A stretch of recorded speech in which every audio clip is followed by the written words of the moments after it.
somebody's looking out for me. I don't know how I wound up being so lucky.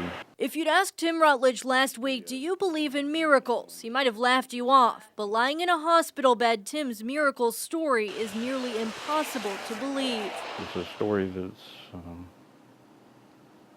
hard to tell. It started about 6 in the morning Monday at this truck stop in Whiteland. He'd come here to wait out the storm and his brakes were frozen, so he got under his truck to fix them, and the truck shifted in the snow. It caught my left side and my left arm was pinned by the axle of the truck. He was stuck, pinned. I wound up being froze to the pavement, in the snow. It was well below zero, wind blowing. He quickly started to drift in and out of consciousness. As I got colder and colder, and I was yelling, but nobody could hear me.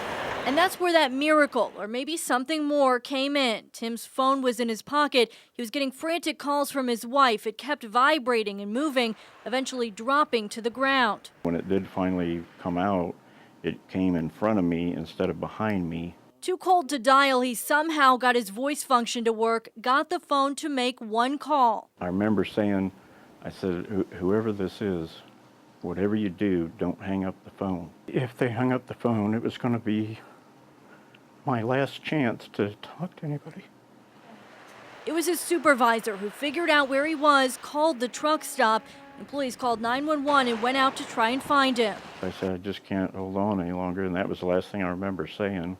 They did find him, had to cut him out of his clothes, but amazingly, he will be out of the hospital soon, and he has this message. Thank you very much to every person involved, especially the people there at the pilot store and the EMS people that crawled under there in the freezing weather and dug me out. The real miracle, Rutledge says, those people who sprung into action to find him and save him just in time. It's amazing to me. It's better than winning the lottery.